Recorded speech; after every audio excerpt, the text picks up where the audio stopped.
Good morning all dear students, કેમ છો? મજામાં ને? ધોરણ 11 સાયન્સના બાયોલોજીના પ્રકરણ નંબર 13ના આજના લેક્ચરમાં આપ સૌનું સ્વાગત છે. મિત્રો, આપણે ભણી રહ્યા છીએ એકમ નંબર 4 વનસ્પતિ દેહધર્મ વિદ્યા, અને એની અંદર પ્રકરણ નંબર 13 ઉચ્ચ કક્ષાની વનસ્પતિઓમાં પ્રકાશ સંશ્લેષણ. હવે મિત્રો, આપણે જોઈએ તો લાસ્ટ લેક્ચરની અંદર આપણે પ્રકાશ સંશ્લેષણની અંદર જે ઝેડ સ્કીમ અથવા તો જે હિલ-બેન્ડોલ જે યોજના છે, ઝેડ યોજના છે, તેના વિશેની માહિતી મેળવેલ છે. અને પાણીનું કેવી રીતે વિભાજન થાય છે પ્રકાશની હાજરીમાં, સ્પ્લિટિંગ ઓફ વોટર, એના વિશેની સંપૂર્ણ માહિતી છે તે આપણે મેળવેલ છે. હવે ત્યારબાદ આપણું નેક્સ્ટ ટોપિક આવે છે 13.6.2 ચક્રીય તેમજ અચક્રીય ફોટોફોસ્ફોરાયલેશન, સાયક્લિક એન્ડ નોન સાયક્લિક ફોટોફોસ્ફોરાયલેશન. હવે મિત્રો, આપણે જે પ્રકાશ પ્રક્રિયાની ઝેડ સ્કીમ વિશેની માહિતી મેળવેલ છે કે જેની અંદર આપણે જોયું હતું કે PS2 છે એમાંથી ઇલેક્ટ્રોન મુક્ત થઈ અને અંતે PS1માં જઈ અને તે NADPને મળે છે. આપણે એનિમેશન દ્વારા પણ એ માહિતી છે તે નિહાળેલી છે. તો અહીંયા ઇલેક્ટ્રોન છે તે PS2 પાછો આવતો નથી, તો એને અચક્રીય કહે છે. તો આપણે અચક્રીય જોઈ જ ગયા છીએ, છતાં પણ અહીંયા આપેલું છે તો આપણે એના વિશે અભ્યાસ કરીએ. અને બીજું છે ચક્રીય. તો ચક્રીયની અંદર શું થાય છે તે પણ આપણે જોઈએ, તો બુકમાંથી જોતા જઈએ અને સમજતા જઈએ. સજીવો ઓક્સિડેશન થઈ શકે તેવા પદાર્થોમાંથી ઉર્જા મુક્ત કરી અને તેને રાસાયણિક બંધના સ્વરૂપમાં ઉર્જાનો સંચય કરવાની ક્ષમતા ધરાવે છે. હવે મિત્રો, સજીવની અંદર શું થાય છે? ઓક્સિડેશન થાય એવા પદાર્થો છે કે જેનું ઓક્સિડેશન થાય છે.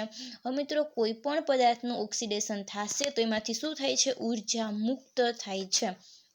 તો આમ સજીવની અંદર એવા પદાર્થો છે કે જેમાંથી એનું ઓક્સિડેશન થઈ શકે છે, તો એવા પદાર્થમાંથી ઉર્જા મુક્ત કરે છે અને એ ઉર્જાને ક્યાં સ્વરૂપમાં સંગ્રહિત કરે છે?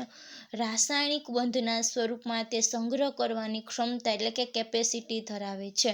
તો અહીંયા વનસ્પતિની એકની જ વાત નથી થતી મિત્રો, પ્રાણીઓની પણ વાત થાય છે કે કોઈ પણ સજીવ હોય એની અંદર એના એવા પદાર્થો કે જેનું ઓક્સિડેશન થાય અને ઓક્સિડેશન થઈ શકે એવા પદાર્થમાંથી ઓક્સિડેશન થશે એટલે ઉર્જા મુક્ત થશે અને એ ઉર્જા છે તેને શું કરે છે? કોઈ રાસાયણિક બંધના સ્વરૂપમાં તેનો સંગ્રહ કરે છે.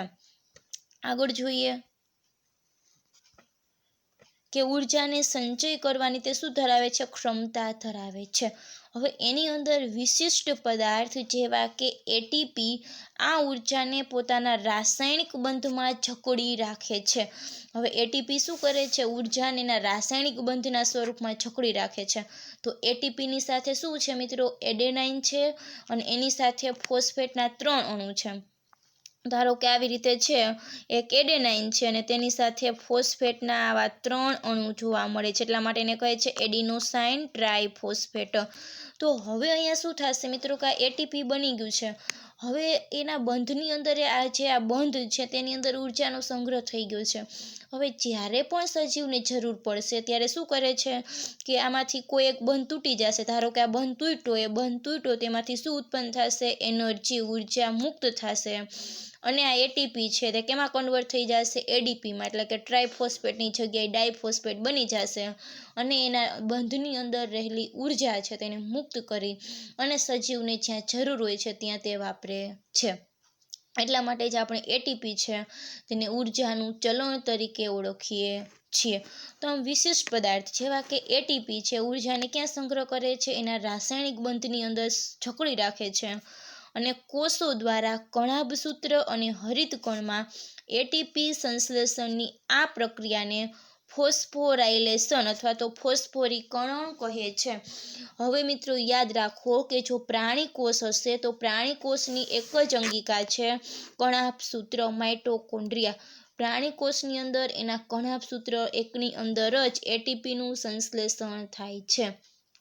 પરંતુ વનસ્પતિ પાસે 2 અંગિકાઓ છે કે જે એટીપી સંશ્લેષણ કરી શકે છે.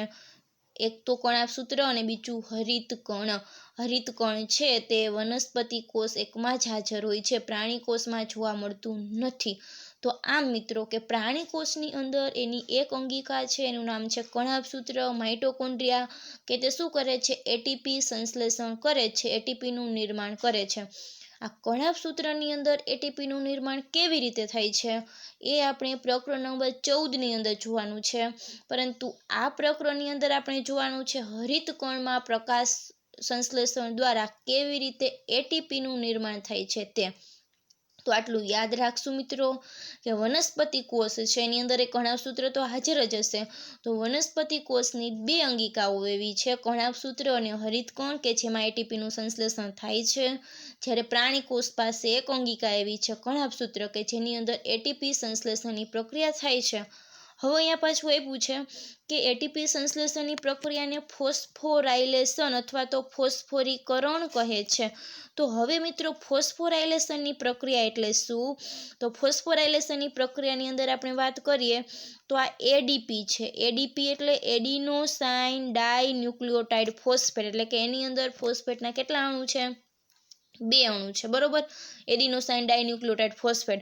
હવે આ એડીપી છે એની સાથે એક ફોસ્ફેટનું અણુ ઉમેરાશે, ઇનઓર્ગેનિક ફોસ્ફેટ પીઆઈ, એટલે એનું બની જશે એટીપી, એડિનોસાઇન ટ્રાઇફોસ્ફેટ. એડિનોસાઇન ડાઇફોસ્ફેટમાંથી શું બની ગયું? એડિનોસાઇન ટ્રાઇફોસ્ફેટ બની ગયું. તો આમ જે ફોસ્ફેટનું અણુ ઉમેરાવાની જે પ્રક્રિયા છે તેને ફોસ્ફોરાયલેશન અથવા તો ફોસ્ફોરીકરણ કહે છે. સેમ આના જેવું જ ડીફોસ્ફોરાયલેશન અથવા તો ડીફોસ્ફોરીકરણ. તો ડીફોસ્ફોરાયલેશન અથવા તો ડીફોસ્ફોરીકરણ કેને કહે છે? આ એટીપી છે. હવે જ્યારે જરૂર પડશે ત્યારે એટીપીની અંદર બંધમાં જે ઉર્જા સંગ્રહાયેલી છે એ એટીપી છે તેનું બ્રેકડાઉન થશે અને એમાંથી પાછું શું બની જશે? એડીપી બની જશે અને એક ઇનઓર્ગેનિક ફોસ્ફેટ બની જશે. તો જે આ પ્રક્રિયા છે, આ પ્રક્રિયામાં શું થયું કે એટીપીમાંથી એક ફોસ્ફેટ દૂર થયો, એક ફોસ્ફરસ દૂર થયો. તો આ ફોસ્ફરસ દૂર થવાની જે પ્રક્રિયા છે તેને ડીફોસ્ફોરીકરણ અથવા તો ડીફોસ્ફોરાયલેશન કહે છે. તો બરોબર સમજો મિત્રો કે ફોસ્ફોરીકરણની ગમે ત્યાં આવે કે ફોસ્ફોરીકરણ અથવા તો ફોસ્ફોરાયલેશન, એટલે એનો અર્થ એવો કે કોઈ પણ હશે એની સાથે કોઈ ફોસ્ફરસનો અણુ ઉમેરાતો હશે. અહીંયા આપણને એડીપી આપેલું છે, પરંતુ આગળ આપણે સ્વસ્થની અંદર જોશું તો અહીંયા પણ આગળ આવશે કે ફોસ્ફોરીકરણની પ્રક્રિયા થઈ, ડીફોસ્ફોરીકરણની પ્રક્રિયા થઈ, તો ફોસ્ફરસનો અણુ ઉમેરાય તો એને કહે છે ફોસ્ફોરાયલેશનની પ્રક્રિયા. અને જો કોઈ પણ સંયોજન હોય એ સંયોજનમાંથી ફોસ્ફરસનો અણુ દૂર થાય તો એને કહે છે ડીફોસ્ફોરીકરણ અથવા તો ડીફોસ્ફોરાયલેશન. તો અહીંયા એડીપીની અંદર ફોસ્ફરસ ઉમેરાણો અને એટીપી બન્યું, તો એ પ્રક્રિયાને કહે છે ફોસ્ફોરાયલેશન. અહીંયા એટીપી છે એમાંથી ફોસ્ફરસ દૂર થયો તો એને કહે છે ડીફોસ્ફોરાયલેશન. તો આમ મિત્રો કે અહીંયા જે એટીપી સંશ્લેષણની પ્રક્રિયા છે તે હરિતકણની અંદર અને કણાભ સૂત્રમાં થાય છે. અને કઈ પ્રક્રિયા દ્વારા થાય છે? ફોસ્ફોરાયલેશન અથવા તો ફોસ્ફોરીકરણની પ્રક્રિયા દ્વારા થાય છે. હવે ફોટોફોસ્ફોરાયલેશન એક એવી પ્રક્રિયા છે કે જેમાં પ્રકાશની હાજરીમાં એડીપી અને અકાર્બનિક ફોસ્ફેટ દ્વારા એટીપીનું સંશ્લેષણ થાય છે. હવે મિત્રો અહીંયા શું શબ્દ આવ્યો? ફોસ્ફોરાયલેશન તો આવ્યું જ, પરંતુ એક એડ થયું, ફોટોફોસ્ફોરાયલેશન. તો એ ફોટોફોસ્ફોરાયલેશન એટલે એનો અર્થ એવો કે જે ફોસ્ફોરીકરણની પ્રક્રિયા થાય છે તે કેની હાજરીમાં થાય છે? પ્રકાશની હાજરીમાં થાય છે. તો પ્રકાશની હાજરીમાં થતી ફોસ્ફોરાયલેશનની પ્રક્રિયાને કહે છે ફોટોફોસ્ફોરાયલેશન. અને આ ફોટોફોસ્ફોરાયલેશન કેવી પ્રક્રિયા છે? કે એવી પ્રક્રિયા છે કે જે કેની હાજરીમાં થાય છે? પ્રકાશની હાજરીમાં થાય છે. અને આ પ્રકાશની હાજરીમાં એડીપીની સાથે અકાર્બનિક ફોસ્ફેટ જોડાય અને એમાંથી શું બને છે? એટીપીનું સંશ્લેષણ થાય છે. ઓકે, આટલું ક્લિયર. હવે જ્યારે બે પ્રકાશ તંત્ર ફોટોસિસ્ટમ ક્રમિક કાર્ય કરે છે, જેમાં PS2 પહેલા અને બીજા ક્રમમાં PS1 કાર્ય કરે ત્યારે થતી પ્રક્રિયાને અચક્રીય ફોટોફોસ્ફોરાયલેશન કહે છે. તો મિત્રો આપણે જે ઝેડ સ્કીમ જોઈ ગયા છે એની અંદર કે 2 પ્રકાશતંત્ર છે. આપણને ખબર છે કે લાઇટ હાર્વેસ્ટિંગ કોમ્પ્લેક્સ 2 છે. તો આ 2 પ્રકાશતંત્ર ક્રમિક કાર્ય કરશે, એટલે કે વારાફરતી કાર્ય કરશે. ત્યારે શું થાય છે કે જે PS2 છે, અહીં આપેલું છે કે PS2 પહેલાં કાર્ય કરે છે અને PS2 પછી બીજા ક્રમમાં કોણ કાર્ય કરે છે? PS1 કાર્ય કરે છે. આ ક્રમિક પ્રક્રિયા છે. પહેલાં PS2 કરે, પછી PS1 કરે, અને ત્યારે જે આ પ્રક્રિયા થાય છે, કઈ પ્રક્રિયા? તો ફોટોફોસ્ફોરાયલેશનની પ્રક્રિયા. અને એ ફોટોફોસ્ફોરાયલેશનની પ્રક્રિયા કેવી છે? અચક્રીય છે. શા માટે અચક્રીય છે હું સમજાવું છું. તો આ બંને ફોટો સિસ્ટમ એક ઇલેક્ટ્રોન પરિવહન શૃંખલા થઈ જોડાયેલા હોય છે. આપણે જોયું કે બંને ફોટો સિસ્ટમ છે, પ્રકાશતંત્ર 1 અને 2, બંને એકબીજા સાથે કોની મદદથી જોડાયેલા હોય છે? ઇલેક્ટ્રોન પરિવહન તંત્રની મદદથી. એની અંદર પ્લાસ્ટોક્વિનોન છે, સાયટોક્રોમ B6 છે, F છે, પ્લાસ્ટોસાયનિન છે. આ બધા ઇલેક્ટ્રોનનું વહન કરતા શું આવેલા છે? પરિવહન તંત્ર આવેલા છે. ઇલેક્ટ્રોન કેરિયર કે જે ઇલેક્ટ્રોનનું વહન કરાવે છે ફોટો સિસ્ટમ 2 માંથી ફોટો સિસ્ટમ 1 ની અંદર. તો આ બંને ફોટો સિસ્ટમ વચ્ચે આવા ઇલેક્ટ્રોન પરિવહન આવેલા છે. એ ઇલેક્ટ્રોન પરિવહનમાંથી ઇલેક્ટ્રોન પસાર થશે, અને પસાર થશે તો એમાંથી એટીપીનું નિર્માણ થાય છે. કેવી રીતે? મેં લાસ્ટ લેક્ચરની અંદર વિડિયાની અંદર સમજાવેલું છે. તો આપણે અગાઉ ઝેડ સ્કીમમાં અથવા તો સંયોજનમાં જોયું છે. આગળ આપણે જોઈ લીધું છે કે ઝેડ સ્કીમની અંદર જે જોયું છે તે એટીપી અને એનએડીપી પ્લસ H પ્લસ બંને આ પ્રકારના ઇલેક્ટ્રોન પ્રવાહ દ્વારા સંશ્લેષિત થાય છે. તો એટીપી અને જે એનએડીપીએચ છે તેનું નિર્માણ આ રીતે થાય છે. આકૃતિ 13.5 કે જે આપણે જોઈ ગયા છીએ. અહીંયા જો મિત્રો કે જે આખી જે શૃંખલા આપેલી છે, અહીંયા PS2 છે, ઉપર પર નામ આપેલું છે પ્રકાશતંત્ર 2, PS2 છે, આ PS2 છે, અને અહીંયા PS1 છે. તો મિત્રો આ બંને જે પ્રકાશતંત્ર છે તેના વચ્ચે કોણ હાજર છે? ઇલેક્ટ્રોન પરિવહન તંત્ર હાજર છે. એટલે કે PS2 માંથી ઇલેક્ટ્રોનને PS1 ની અંદર લઈ જતું ઇલેક્ટ્રોન શૃંખલાનું પરિવહન તંત્ર. તો અહીંયા PS2 નો ઇલેક્ટ્રોન છે તે ઇલેક્ટ્રોન પરિવહન તંત્રમાંથી પસાર થઈ અને ક્યાં જાય છે? PS1 ને મળે છે. તો આ મિત્રો કે અહીંયા આપણે જોઈએ કે પહેલાં કોણ કાર્ય કરે છે? PS2 કાર્ય કરે છે, બીજા ક્રમે PS1 કાર્ય કરે છે, અને આને અચક્રીય ફોટોફોસ્ફોરાયલેશન કહીએ છીએ. એટલા માટે અચક્રીય કહે છે કે અહીંયા PS2 માંથી જે ઇલેક્ટ્રોન નીકળે છે તે ઇલેક્ટ્રોન પાછો અહીંયા PS2 ને મળતો નથી. ક્યાં જાય છે? તો PS2 માંથી મુક્ત થતો ઇલેક્ટ્રોન પરિવહન તંત્રમાંથી પસાર થઈ PS1 માં જઈ અને તે એનએડીપીને મળે છે, અને એનએડીપીનું રિડક્શન કરી અને તેને રિડ્યુસ એનએડીપીની અંદર ફેરવે છે. આમ આવી રીતે એનએડીપીનું નિર્માણ, એનએડીપીએચનું નિર્માણ થાય છે, અને અહીંયા એટીપીનું નિર્માણ થાય છે. તો આ પ્રક્રિયા છે તે કેવી છે? અચક્રીય છે. અને અહીંયા ફોસ્ફોરાયલેશન થાય જ છે. કેવું થાય છે? ફોટોફોસ્ફોરાયલેશન થાય છે, પ્રકાશની હાજરીમાં થાય છે. એટલા માટે તેને અચક્રીય ફોટોફોસ્ફોરાયલેશન કહે છે. સમજાઈ ગયું કે એની અંદર PS1 અને PS2 ભાગ લે છે. PS2 શું કરે છે? 680 નેનોમીટર તરંગ લંબાઈના પ્રકાશમાંથી 4 ફોટોનને ગ્રહણ કરશે, જે PS2 ને ઉત્તેજિત કરે છે. PS2 ઉત્તેજિત થશે તો એના પ્રક્રિયા કેન્દ્રની અંદર જે ઇલેક્ટ્રોન છે તે 4 ઇલેક્ટ્રોન મુક્ત થાય છે, અને આ મુક્ત થયેલા જે ઇલેક્ટ્રોન છે તેને કોણ સ્વીકારી લે છે? ઇલેક્ટ્રોન ગ્રાહકો સ્વીકારી લે છે, વિજાણુ ગ્રાહકો સ્વીકારી લે છે.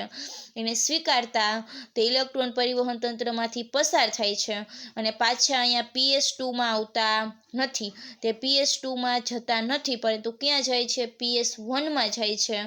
અને અહીંયા શું થાય છે કે PS1 ની અંદર પણ એના પ્રક્રિયા કેન્દ્રમાં ક્લોરોફિલ એના અણુઓ રહેલા છે.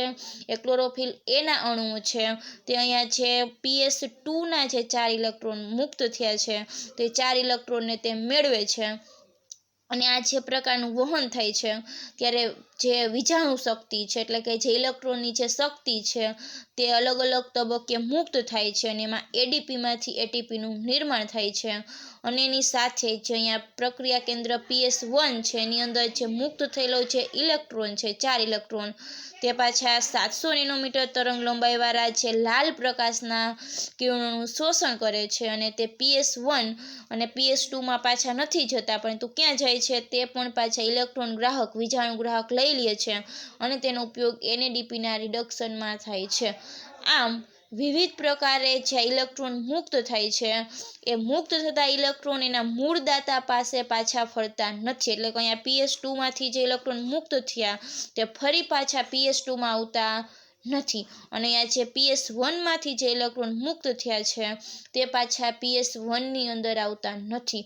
તો આ વહન છે તેને અચક્રીય વિજાણુ વહન કહે છે અને તેને ઝેડ સ્કીમ તરીકે પણ ઓળખવામાં આવે છે. તો આઈ હોપ કે હવે તમને આ બહુ ક્લિયરલી સમજાઈ ગયું હશે. હવે આપણે જોઈએ ચક્રીય ફોટોફોસ્ફોરાયલેશન એની અંદર શું થાય છે તે. તો હવે અહીંયા આપેલું છે ચક્રીય ફોટોફોસ્ફોરાયલેશન.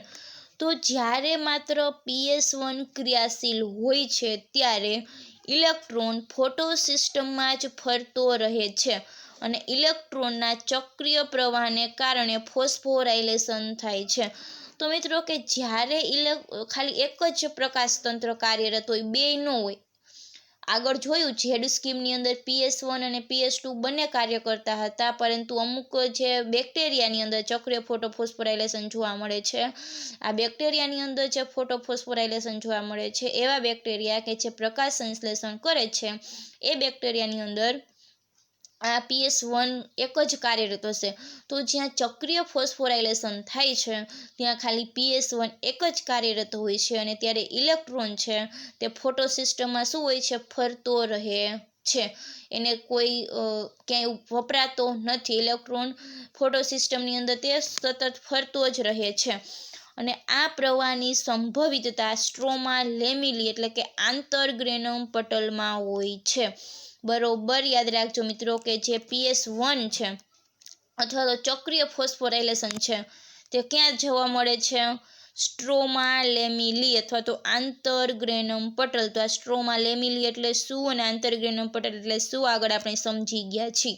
ઓકે, જ્યારે ગ્રેનાના પટલ કે ગ્રેનાના પટલોમાં PS1 તેમજ PS2 બંને હોય ત્યારે સ્ટ્રોમા લેમિલીના પટલમાં આંતરગ્રેનમ પટલમાં PS2 તેમજ NADP રિડક્ટેજ ઉત્સેચક હોતા નથી. જો મિત્રો કે અહીંયા શું કે પહેલાં શું કીધું કે જ્યારે ચક્રીય ફોટોફોસ્ફોરાયલેશન છે એની અંદર ખાલી એક PS1 જ ક્રિયાશીલ છે. એની અંદર ઇલેક્ટ્રોન શું થાય છે, તેના ચક્રીય પ્રવાહને કારણે તેનું ફોસ્ફોરાયલેશન થાય છે અને આ પ્રવાહની જે સંભવિતતા એટલે કે આ જે ફોટોફોસ્ફોરાયલેશન છે ચક્રીય તે ક્યાં જોવા મળે છે, સ્ટ્રોમા લેમિલીની અંદર એટલે કે આંતરગ્રેનમ પટલમાં જોવા મળે છે. હવે જ્યારે ગ્રેનાનું પટલ એટલે કે જે આપણું થાઇલેકોઇડ છે તે થાઇલેકોઇડવાળી જે સિક્કાની થપ્પી જેવી રચના છે તે ગ્રેનાના પટલની અંદર શું હોય છે, PS1 હોય છે અને PS2 હોય છે, બે હોય છે. ગ્રેનાના પટલમાં થાઇલેકોઇડના પટલની અંદર PS1 અને PS2 બંને હોય છે અને સ્ટ્રોમા લેમિલી છે એના પટલ અથવા તો આંતરગ્રેનમ પટલ છે એની અંદર PS2 નથી હોતું અને NADP રિડક્ટેજ ઉત્સેચક હોતો નથી. તો આ NADP રિડક્ટેજ ઉત્સેચકનું કાર્ય શું છે, તો આગળ આપણે જોયું કે PS1નો ઇલેક્ટ્રોન NADPને મળી અને NADPનું રિડક્શન કરી અને તેને NADPHની અંદર ફેરવે છે. તો આ NADPનું રિડક્શન કરી અને NADPHની અંદર ફેરવવા માટે એને ઉત્સેચકની જરૂર પડે છે. આપણે આગળ જોઈ ગયા છીએ કે બધી જ જૈવ રાસાયણિક પ્રક્રિયાઓ ઉત્સેચક દ્વારા ઉદ્દીપન દ્વારા થાય છે.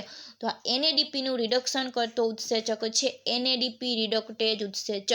તો હવે અહીંયા તમને બહુ ક્લિયરલી સમજાઈ ગયું હશે કે જે ગ્રેના છે એનું પટલ સ્પેસિફિક કહીએ તો થાઇલેકોઇડનું પટલ. તો અહીંયા ત્રણ વસ્તુ હાજર છે. કઈ, PS1, PS2 અને NADP રિડક્ટેજ ઉત્સેચક. જ્યારે આંતરગ્રેનમ પટલ એટલે કે જે બે થાઇલેકોઇડની જે થપ્પીઓ છે ગ્રેના છે તેને જોડતું જે પટલ છે સ્ટ્રોમા લેમિલી એની અંદર કોણ હોય છે, અહીંયા ખાલી PS1 એક જ હાજર છે. સ્ટ્રોમા લેમિલીમાં PS2 પણ નથી અને ત્યાં NADP રિડક્ટેજ ઉત્સેચક પણ નથી. તો હવે તમે આઈડિયા લગાવી શકો કે જો NADP રિડક્ટેજ ઉત્સેચક ના હોય તો NADPનું રિડક્શન ના થાય, અને NADPનું રિડક્શન ન થાય તો NADPHનું નિર્માણ થાય નહીં. તો હવે અહીંયા આપણે એક તફાવત પણ મળી ગયો અહીંયાથી જ કે અચક્રીય ફોટોફોસ્ફોરાયલેશનની અંદર NADPHનું નિર્માણ થાય છે, અને ચક્રીય ફોટોફોસ્ફોરાયલેશનમાં NADPHનું નિર્માણ થતું નથી.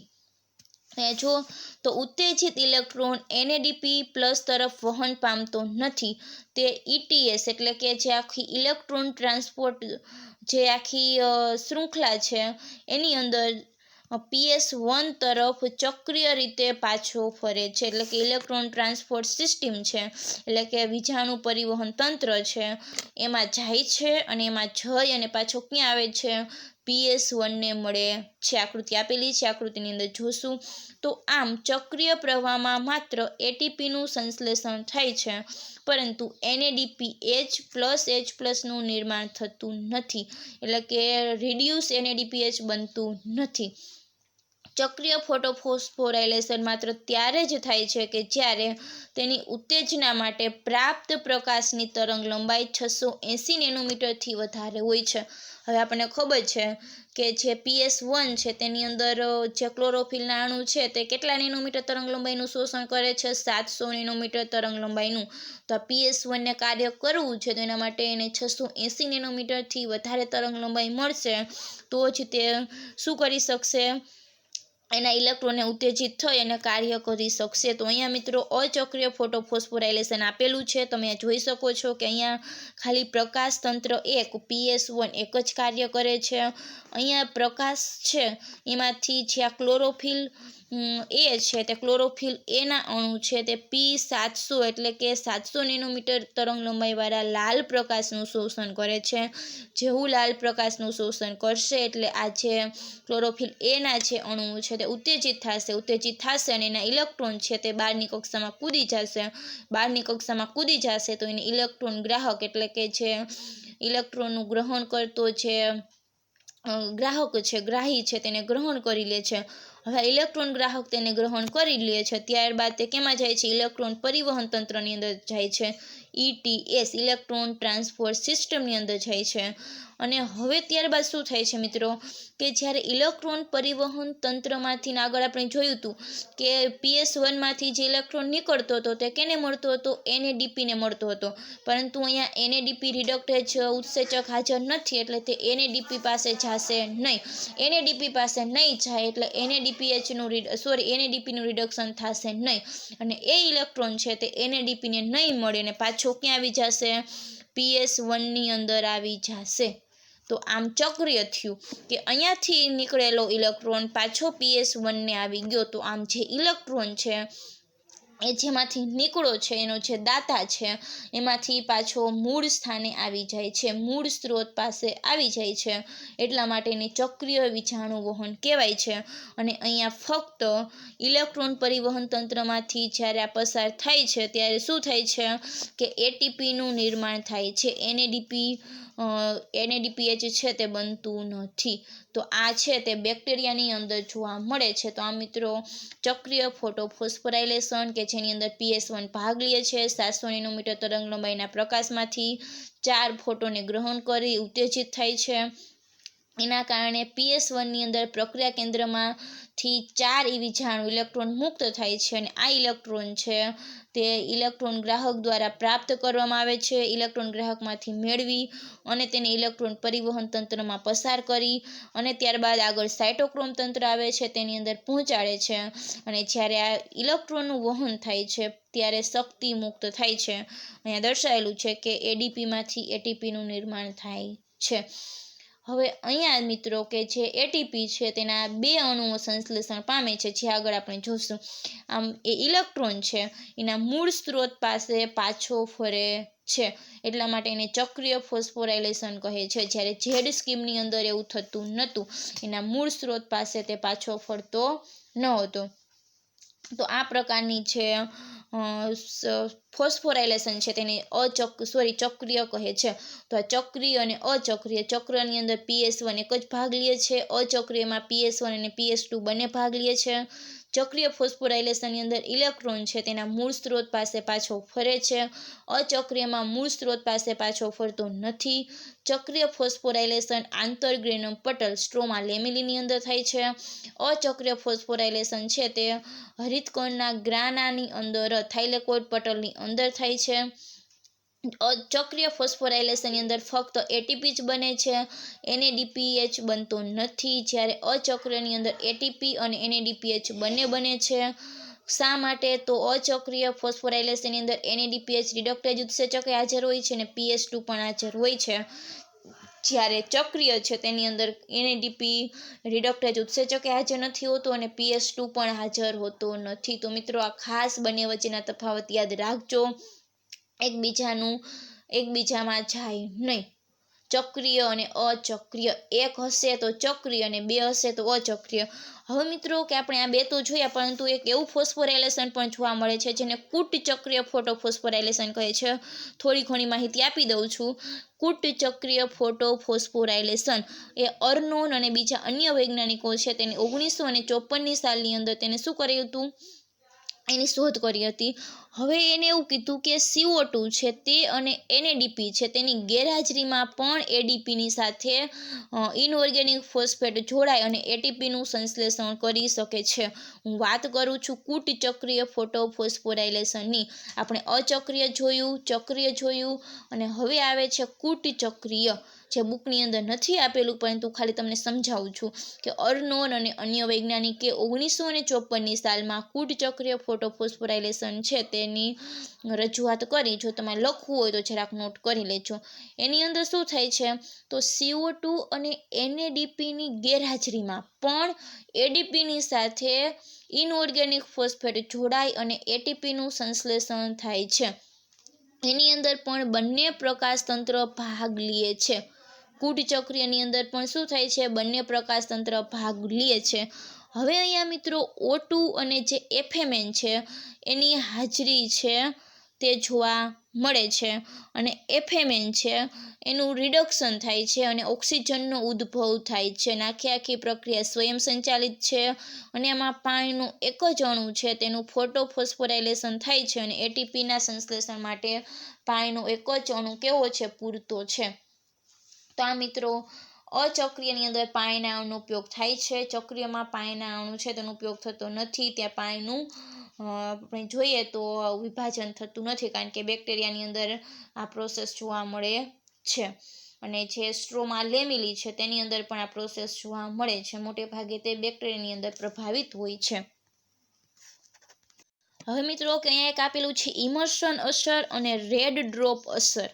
તો ઇમર્શન અસર અને રેડ ડ્રોપ અસર શું છે એના વિશે આપણે થોડું ઘણું સમજી લઈએ. તો મિત્રો કે જે આર ઇમર્શન અને બીજા છે CM લુઈસ નામના વૈજ્ઞાનિક છે તેને 1943ની સાલમાં એવું નોંધ્યું કે જે દ્રશ્ય વર્ણપટ એટલે કે જે આપણો 400 નેનોમીટરથી 700 નેનોમીટર વાળો જે દ્રશ્ય વર્ણપટ છે એના પાર રક્ત વિસ્તાર એટલે કે 700 નેનોમીટર પછીનો, તો અહીંયા કીધું છે કે 680 નેનોમીટર પછી છે એની અંદર પ્રકાશ સંશ્લેષણની ક્વોન્ટમ પ્રાપ્તિમાં ઘટાડો થાય છે. એટલે કે તમે 680 નેનોમીટર પછી જે અહીંયા જે રંજક દ્રવ્ય છે તે પ્રકાશ છે તેનું શોષણ કરી શકતા નથી, તેની ક્વોન્ટમ પ્રાપ્તિમાં ઘટાડો થાય છે. તો અહીંયા એ પૂછે કે ક્વોન્ટમ પ્રાપ્તિ, તો ક્વોન્ટમ પ્રાપ્તિ એટલે શું? તો ક્વોન્ટમ પ્રાપ્તિ એટલે કે જે મુક્ત થતા O2 છે, ક્વોન્ટમ પ્રકાશનું શોષણ એટલે કે જેટલા ઓક્સિજન મુક્ત થાય છે. ક્યારે મુક્ત થશે? કે જ્યારે પ્રકાશ સંશ્લેષણ થશે ત્યારે. તો પ્રકાશ સંશ્લેષણ ક્યારે થશે? કે જ્યારે પ્રકાશનું શોષણ થશે ત્યારે. તો ક્વોન્ટમ શું છે? તો એક યુનિટ છે, તમારે ફિઝિક્સની અંદર આવતું જ હશે. તો આ મુક્ત થતા જે O2 છે એ જે મુક્ત થતા O2 છે કેટલા ક્વોન્ટમ પ્રકાશનું શોષણ કરવાની વનસ્પતિ ક્ષમતા ધરાવે છે તે. તો પ્રકાશ સંશ્લેષણ માટે કેટલો ક્વોન્ટમ જરૂરી છે? તો એક ઓક્સિજનનો અણુ મુક્ત કરવો છે તો એને 8 ક્વોન્ટમ પ્રકાશની જરૂર પડે છે. નોટ કરી લેજો મિત્રો. ઓક્સિજન ક્યારે મુક્ત થશે? જ્યારે પ્રકાશ સંશ્લેષણની ક્રિયા થશે ત્યારે. પ્રકાશ સંશ્લેષણની ક્રિયા ક્યારે થશે? કે જ્યારે પ્રકાશનું શોષણ થશે ત્યારે. તો વનસ્પતિ 8 ક્વોન્ટમ પ્રકાશનું શોષણ કરશે ત્યારે એક ઓક્સિજનને મુક્ત કરશે, તો એને કહે છે ક્વોન્ટમ પ્રાપ્તિ. તો હવે પારરક્ત વિસ્તારની અંદર આ ઘટાડો થાય છે. પારરક્ત એટલે કે જે 680 નેનોમીટર પછીના એટલે કે 700 નેનોમીટર કે જે આપણા દ્રશ્ય વર્ણપટ પછીની જે તરંગ લંબાઈ છે તેને પારરક્ત કહે છે. તો આ પારરક્તની અંદર આ ક્વોન્ટમ પ્રાપ્તિમાં ઘટાડો થાય છે એટલા માટે તેને રેડ ડ્રોપ પણ કહે છે. ઇમર્સને નોંધ્યું કે જો 680 નેનોમીટર કરતાં જો ટૂંકી તરંગ લંબાઈ એટલે કે 680 કરતાં ટૂંકી એટલે કે 680થી નીચેની તરંગ લંબાઈવાળા કિરણો છે તેને અને 680 નેનોમીટર કે તેનાથી વધારે તરંગ લંબાઈવાળા કિરણોને સાથે આપવામાં આવે છે. એટલે ઇમર્સને શું કર્યું, 680 નેનોમીટર તરંગ લંબાઈથી ઓછી તરંગ લંબાઈના કિરણો આપ્યા અને 680 નેનોમીટરથી વધારે તરંગ લંબાઈવાળા કિરણો પણ આપ્યા. તો શું થયું કે પ્રકાશ સંશ્લેષણની ક્ષમતા વધે છે. શા માટે વધે છે કે 680 નેનોમીટરથી ઓછી તરંગ લંબાઈવાળા કિરણો વનસ્પતિને મળ્યા એટલા માટે. તો આ પ્રકાશ સંશ્લેષણની ક્ષમતામાં અથવા તો દરમાં શું થાય છે, વધારો થાય છે.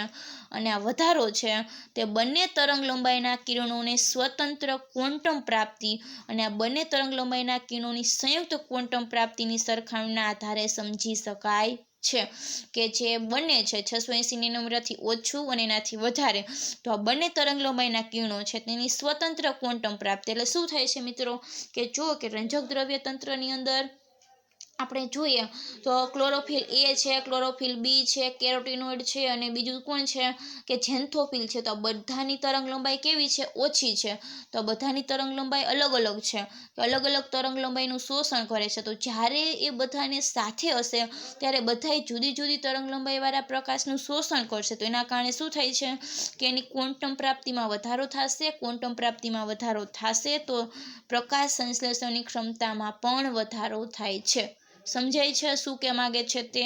તો પ્રકાશ સંશ્લેષણની ક્ષમતામાં અથવા તો દરમાં ક્વોન્ટમ પ્રાપ્તિમાં થતો આ જે વધારો છે તેને ઇમર્સન અસર તરીકે ઓળખવામાં આવે છે.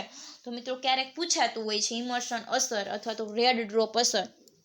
તો આટલું જરાક નોટ કરી લેજો કે કદાચ જો આટલું આપણને સાવ સહેલું છે યાદ રાખવામાં અને બધી રીતે એમ, તો આના કારણે કદાચ ક્યારેક આપણું 1-2 માર્ક્સ વહી જાય તો એ આપણને પરવડે નહીં. તો ઇમર્સન અસર અથવા તો રેડ ડ્રોપ અસર એટલે શું, તો પારરક્ત વિસ્તારની અંદર પ્રકાશ સંશ્લેષણમાં શું થાય છે, ઘટાડો થાય છે. એને રેડ ડ્રોપ અસર કહે છે. જો બધાય તરંગ લંબાઈવાળા કિરણો છે એટલે કે 680 નેનોમીટરથી વધારેવાળા અને એનાથી ઓછાવાળાને હારે રાખીએ તો દર વધે છે. શા માટે વધે છે મેં સમજાયું કે દરેક જે આપણે જોઈએ રંજક દ્રવ્ય છે તે જુદી જુદી જે તરંગ લંબાઈવાળા પ્રકાશનું શોષણ કરશે એટલે એ શોષણ કરીને ક્લોરોફિલ એને આપશે. તો આમ પ્રકાશ સંશ્લેષણના દરમાં વધારો થાય છે. ત્યારબાદ મેં તમને કીધું હતું કે PS1 છે તે ખાલી ક્લોરોફિલ એ છે એ PS1ની અંદર તે ખાલી 700 નેનોમીટરવાળા જે તરંગ લંબાઈનું શોષણ કરતો નથી. તે 670, 683, 695 અને 700નું પણ શોષણ કરે છે. PS2ની અંદર જે ક્લોરોફિલ એનો અણુ છે તે 673, 680 તરંગ લંબાઈવાળા પ્રકાશનું શોષણ કરે છે. હવે ત્યારબાદ આગળ જોઈએ મિત્રો. હવે એક છે જે આપણે જોઈએ કે PAR. તો PAR શું છે? કેટલીક વાર PAR વિશે પણ પૂછાતું હોય છે. સાવ એક જ લાઈનનું છે PAR. તો એનું પૂરું નામ છે ફોટોસિન્થેટિકલી એક્ટિવ રેડિયેશન. લખી લેજો PAR એનું પૂરું નામ છે ફોટોસિન્થેટિકલી એક્ટિવ રેડિયેશન. તો ફોટોસિન્થેટિકલી એક્ટિવ રેડિયેશન એટલે શું, PR એટલે શું? તો મિત્રો કે જે આપણે બધા ઉર્જા ક્યાંથી મેળવીએ છીએ, સૂર્યમાંથી મેળવીએ છીએ. તો પૃથ્વી છે તે કુલ સૂર્ય ઉર્જા છે તેની 40% ઉર્જા મેળવે છે. પૃથ્વી કેટલી ઉર્જા મેળવે છે સૂર્ય પાસેથી કે કુલ સૂર્ય ઉર્જા છે કુલ સૂર્ય ઉર્જાની 40% એટલે કે 100માંથી 40% પૃથ્વી છે તે સૂર્ય ઉર્જા મેળવે છે. પરંતુ આમાંથી ખાલી 1% જ જે ઉર્જા છે તેનો ઉપયોગ ક્યાં થાય છે, પ્રકાશ સંશ્લેષણની અંદર થાય છે. આ જે પ્રકાશ રંજક દ્રવ્ય છે તે ખાલી 1% ઉર્જાનો જ ઉપયોગ કરે છે. તો તો એને કહે છે PAR, ફોટોસિન્થેટિકલી એક્ટિવ રેડિયેશન. તો પૃથ્વી કુલ સૂર્ય ઉર્જાનું 40% જેટલી ઉર્જા મેળવે છે, જેમાંથી 1% ઉર્જા પ્રકાશ રંજક દ્રવ્યો દ્વારા શોષાય છે. તો એને કહે છે PAR. તો આજે આપણે એક્સ્ટ્રા કેટલું ભણ્યા? એક તો આ PAR ભણ્યા, સાવ એક જ લીટીનું છે, અને આમાં તો આપણી પેન હાલવી જ જોઈએ, અને સાવ સહેલું પણ છે. જો ક્યારેક આવી જાય તો સાવ સહેલું આપણા હાથમાંથી વહી જાય એવું છે. તો આ PAR, ફોટોસિન્થેટિકલી એક્ટિવ રેડિયેશન 40 મેળવે છે પૃથ્વી, અને એમાંથી ખાલી 1% ઉર્જા પ્રકાશ રંજક દ્રવ્ય દ્વારા શોષણ થાય છે, તેને PR કહે છે. ત્યારબાદ રેડ ડ્રોપ અસર અને ઇમર્શન અસર. રેડ ડ્રોપ અસર એટલે શું અને ઇમર્શન અસર એટલે શું? અને કૂટ ચક્રીય ફોટોફોસ્ફોરાઇલેશન. ઓકે, તો હવે મિત્રો કે આપણે જરાક 3D એનિમેશનની અંદર જે ચક્રીય ફોટોફોસ્ફોરાઇલેશન છે તે જોઈએ. તો હવે મિત્રો કે અહીંયા જો આપેલું છે ચક્રીય ફોટોફોસ્ફોરાઇલેશન, અહીંયા લાઇટ એનર્જી છે એટલે કે ઉર્જાનો સ્ત્રોત છે. આ ફોટો સિસ્ટમ 1 છે, 700 નેનોમીટર દ્વારા પ્રકાશના તરંગલંબાઈનું શોષણ કરશે. ઇલેક્ટ્રોન નીકળીને ઇલેક્ટ્રોન ગ્રાહક ફેરેડોક્સિન પ્રકારના જે વિજાણુ ગ્રાહક છે તેને જાય છે, અને એમાંથી આ ઇલેક્ટ્રોન પરિવહન તંત્ર છે તેમાંથી પસાર થઈને પાછું ઇલેક્ટ્રોન ફોટો સિસ્ટમ 1 ને મળે છે. તમે જોઈ શકો છો કે ઇલેક્ટ્રોન ચક્રીય રીતે ફરતો રહે છે. તો એની અંદર અલગ અલગ જે આખી વિજાણુ પરિવહન તંત્ર જોવા મળે છે. એમાં ફેરેડોક્સિન છે, સાયટોક્રોમ B6 છે, સાયટોક્રોમ F છે, અને ત્યારબાદ છે પ્લાસ્ટોસાયનિન. તો ફોટો સિસ્ટમ 1 માં જે ઇલેક્ટ્રોન ગ્રાહક ફેરેડોક્સિન ની અંદર જાય છે, ત્યારબાદ સાયટોક્રોમ B6 માં જાય છે, ત્યારબાદ સાયટોક્રોમ F માં જાય છે, અને પ્લાસ્ટોસાયનિન ની અંદર જાય છે. તો અહીંયા 2 વાર ATP નું નિર્માણ થાય છે. તો ફેરેડોક્સિનમાંથી જ્યારે સાયટોક્રોમ B6 ની અંદર જાય છે ત્યારે ADP છે એની સાથે ઇનઓર્ગેનિક ફોસ્ફેટ જોડાય અને ATP બને છે.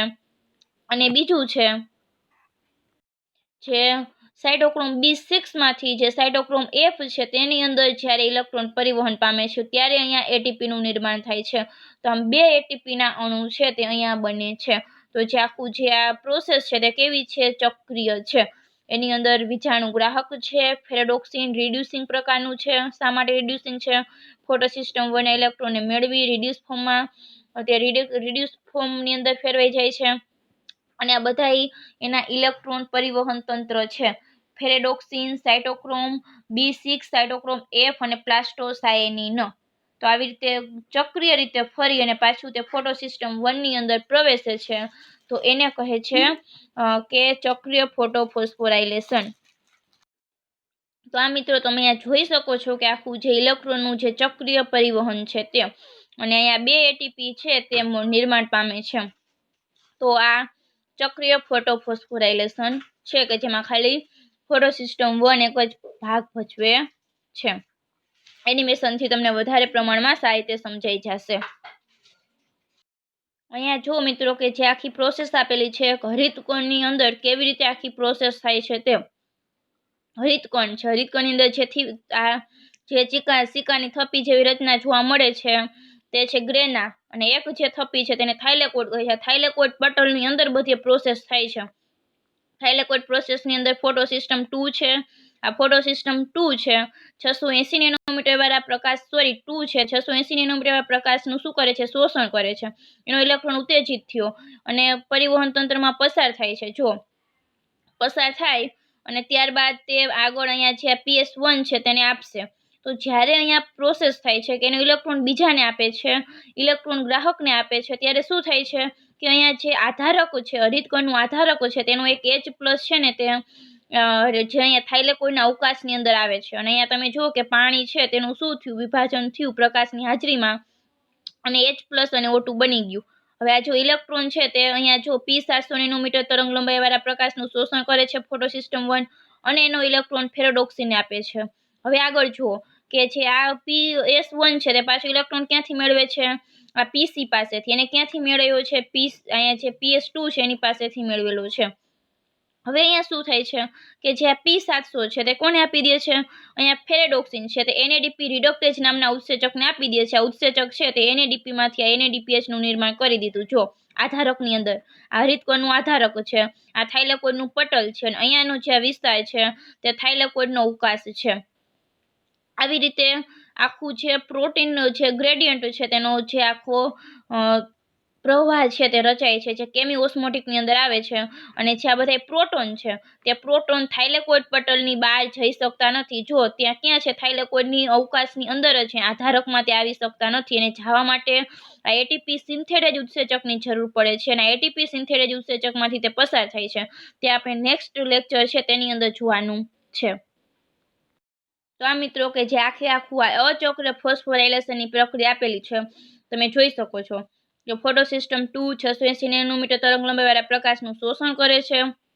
ઇલેક્ટ્રોન આપી દીધો. વિજાણુગ્રાહક છે પીક્યુ છે તે જે પ્લાસ્ટોક્વિનોન છે તેને આપ્યો, એમાંથી સાઇટોક્રોમમાં જાય છે. સાઇટોક્રોમમાં જઈ અને પીસી એટલે કે જે પ્લાસ્ટોક્વિનોન છે તેની અંદર જાય છે. એમાંથી અહીંયા PS1 જશે. અહીંયા જો પાણીનું મોલેક્યુલ આવ્યું, પાણીના મોલેક્યુલનું શું થયું, H+ અને O2 ની અંદર વિભાજન થઈ ગયું અને ઇલેક્ટ્રોન PS2 ને મળી ગયા. આ પ્રોસેસ થઈ ગઈ.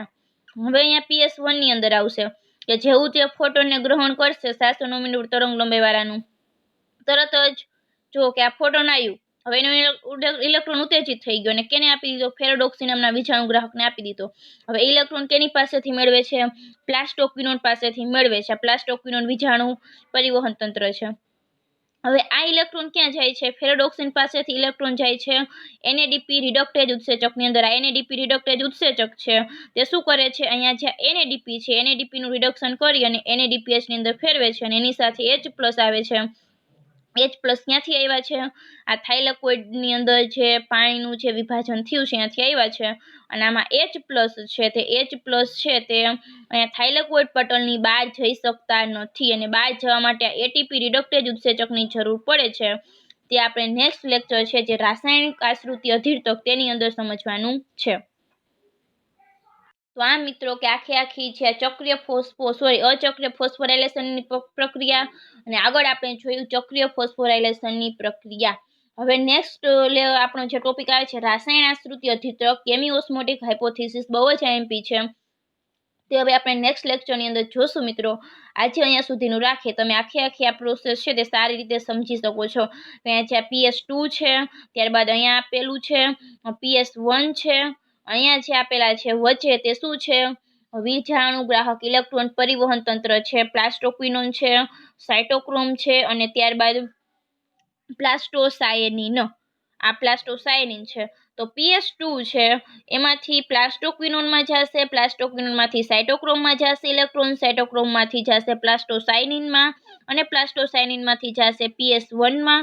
PS1 છે તે ફેરેડોક્સિનને આપશે વિજાણુગ્રાહકને, અને એ ફેરેડોક્સિન છે તે એનએડીપી રિડક્ટેજને આપશે. અને એ એનએડીપી રિડક્ટેજ છે તે એનએડીપી નું રિડક્શન કરી અને તેને જો કે એનએડીપીએચ ની અંદર ફેરવે છે. તો આ છે થાઇલેકોઇડ પટલ છે. અહીંયા જે આ ભાગ છે તે છે સ્ટ્રોમા આધારક, હરિતકણનું આધારક છે. અને અહીંયા જે આ ભાગ છે એ છે થાઇલેકોઇડ પટલની અંદરનો ભાગ. તો આગળ પ્રશ્ન હતો કે પાણીનું જ્યારે વિભાજન થાય છે ત્યારે પ્રોટોન અને O2 ક્યાં મુક્ત થાય છે, પોલાણમાં અંદર કે પટલની બહારની તરફ.